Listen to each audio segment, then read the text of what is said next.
Canadian Immigration Reform blog. Corruption at Canada's Hong Kong Consulate. Canadian visas sold to Triad members and Chinese spies. Here is a revealing article care of the Ottawa Citizen. It is about one man's experience at the Canadian Consulate in Hong Kong and an exposure of the corruption that plagues Canada's immigration system.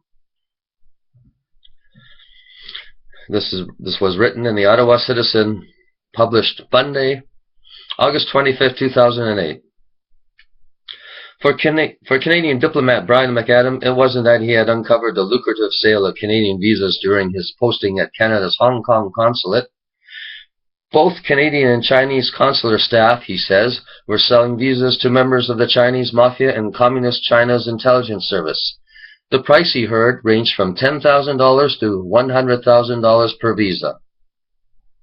It wasn't that reports he sent to his bosses in Canada details on murderers, money launderers, smugglers, and spies trying to enter Canada were met with silence or mostly destroyed. It wasn't dozens of threatening calls, "Stop what you're doing or you're going to find yourself dead," from Triad members during his 1989 to 1993 stint in Hong Kong.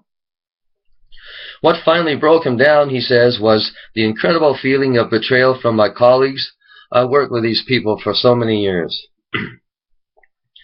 In his 850-page manuscript, working title, The Dragon's Deception, he writes, "I was mocked, demeaned, and threatened in a hostile environment while dealing with some of the world's most ruthless criminals.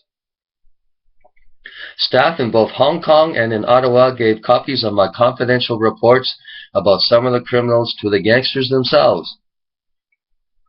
And that greatly put my life at risk. I received death threats for a number of years, but no one has ever concerned my safety." The big question was, why did Canadian diplomats in Hong Kong and bureaucrats in Ottawa do whatever they could to destroy my work and myself? Concealing his ill health, Mr. McAdam supplied the team with extensive documentation of China's criminals and communist government's ambitious program of acquisition, espionage, and political influences in Canada and around the world. A 7-year investigation ensued. 7 RCMP investigators came and went. As soon as one Mountie would investigate, they would pull him off, Mr. McAdam says. Another officer would come along, start to make discoveries, and he would be pulled off. Mr. McAdam says, I believe both probes by the Sidewinder team and RCMP had considerable political interference to shut them down, and it seems to be coming from the highest levels. At least 6 investigations by the U.S. Senate and Congress from 1997 to 2003 corroborated with Sidewinder's findings. He says, those senior management at CSIS maligned the report as rumor-laced conspiracy theory. Others saw it as groundbreaking and years ahead of the curve. Ward Elcock, who retired in 2004, was CSIS director at the time. Since then, the FBI has named China as the biggest intelligence threat to the U.S., says Mr. McAdam. And Canada, he says, is now known as the world's centers for Chinese organized crime and espionage. You can read additional information about this in the Ottawa Citizen article found at fairwhistleblower.ca. I'm dismayed at how little media attention this has received so far.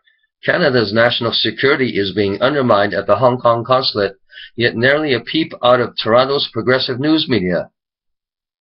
Asian gangs pretty much control the drug trade in Canada, as well as counterfeiting and people smuggling, undoubtedly due to the lax policing at our China-based consulates where Chinese gangsters and Chinese spies are purchasing Canadian visas. China is an emerging superpower and has imperial aspirations. It is exporting its people overseas, effectively establishing overseas colonies, what we euphemistically refer to as communities. How will China use this expatriate community to influence politics in Canada?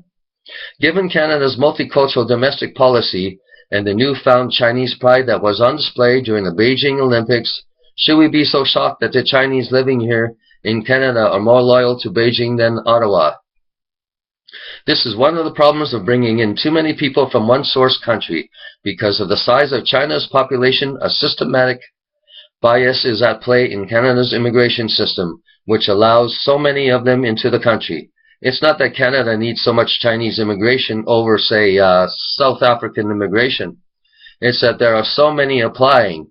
This is why India and China are the top two source countries. It's because those applications outnumber everyone else. Beyond that, there is no legitimate reason to be bringing in so many Chinese and Indian immigrants. A quota system is needed. We should cap the number of applicants that can apply from any country to prevent the kind of immigration flood from so few countries that we are now experiencing. By doing so, we can close consulates in corruption-prone countries like China and India.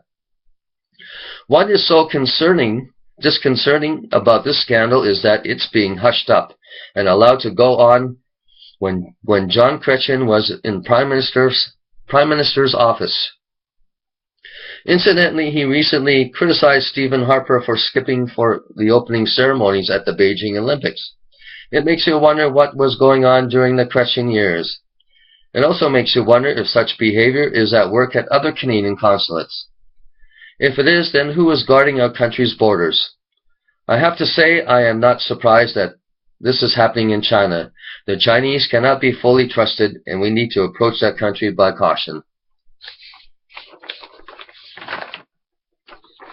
So once again, you can read up on it on fairwhistleblower.ca.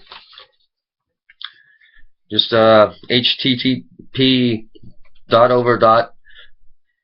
2 diagonal slashes canadianimmigrationreform.blogspot.ca /2008/09/ corruption- at, not the at symbol, but Canada's-Hong.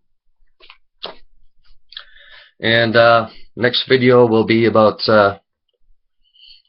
China and their history, how they came here, and who they are really.